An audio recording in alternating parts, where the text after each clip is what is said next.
미국을 충격에 빠뜨린 한 보수 운동가의 암살 사건이 있었습니다.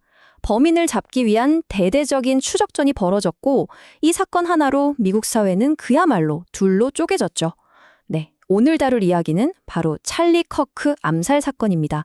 그 전말을 지금부터 하나씩 짚어보겠습니다. 이게 바로 2025년 9월 10일 찰리 커크가 총에 맞기 불과 몇 초 전에 남긴 마지막 말이었습니다. 정말 소름 돋죠? 자, 그럼 도대체 그날 무슨 일이 있었던 건지 시간 순서대로 한번 따라가 보겠습니다. 네, 첫 번째 파트입니다. 바로 그 치명적인 총격의 순간으로 가보죠. 이 사건이 정말 충격적인 건요. 바로 대중 앞에서 그것도 3,000명이나 되는 청중이 지켜보는 가운데 일어났다는 겁니다.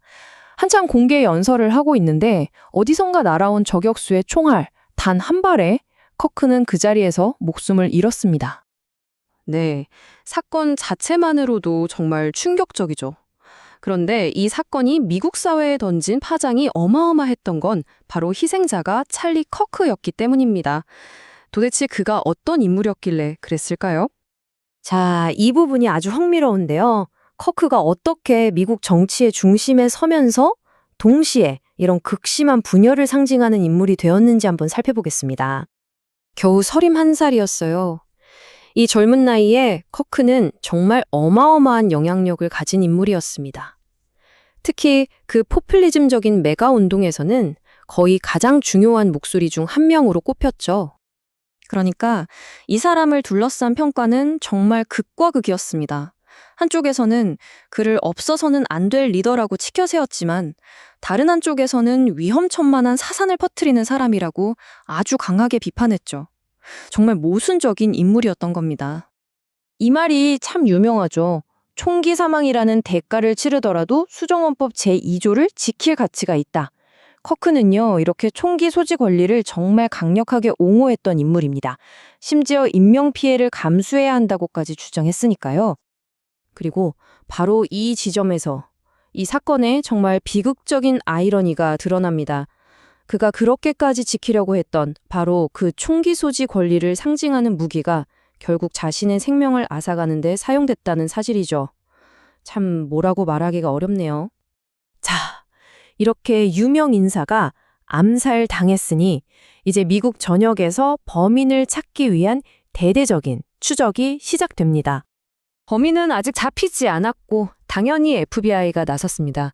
현장에서 찾아낸 아주 작은 증거들, 예를 들면 손바닥 자국이나 신발 자국 같은 것들을 샅샅이 분석했고요. 동시에 감시 카메라에 찍힌 용의자 사진을 대중에게 공개하고 결정적인 제보에 10만 달러라는 거액의 현상금까지 내걸었습니다. 말 그대로 총역전을 펼친 거죠. 와, 근데 대중의 반응이 정말 폭발적이었습니다. FBI에 들어온 제보가 무려 7천 건이 넘었다고 해요. 이게 어느 정도냐면 보스턴 마라톤 폭탄 테러 이후로 가장 많은 디지털 제보였다고 합니다. 이 사건이 단순한 살인사건을 넘어서서 미국 전체를 뒤흔든 국가적인 사안이었다는 걸 보여주는 대목이죠. 이렇게 모두가 숨죽여 지켜보던 추적극은요, 정말 한편의 드라마처럼 아주 극적인 전환점을 맞이하게 됩니다. 예상치 못한 인물의 입에서 나온 한마디 때문이었죠. 바로 트럼프 대통령이었습니다. FBI가 공식 발표를 하기도 전에 갑자기 TV 생방송에 나와서 범인을 잡은 것 같다고 먼저 터뜨려버린 거죠. 다들 엄청 놀랐겠죠? 그러니까 이 체포 과정을 보면 참 여러 가지 생각이 듭니다. 아들이 범인이라는 걸 알고 직접 신고한 아버지가 있었고요. 그 소식을 듣고 FBI보다 먼저 방송에 나와서 발표해버린 대통령도 있었죠. 단순한 경찰의 수사 결과라고만 보기는 어려운 아주 복잡한 과정이었던 셈입니다. 자, 이렇게 용의자는 잡혔습니다. 하지만 이야기는 여기서 끝나지 않습니다. 오히려 진짜 시작은 지금부터였죠. 이 사건이 미국 사회에 남긴 거대한 파장, 그 반응들을 한번 살펴보겠습니다.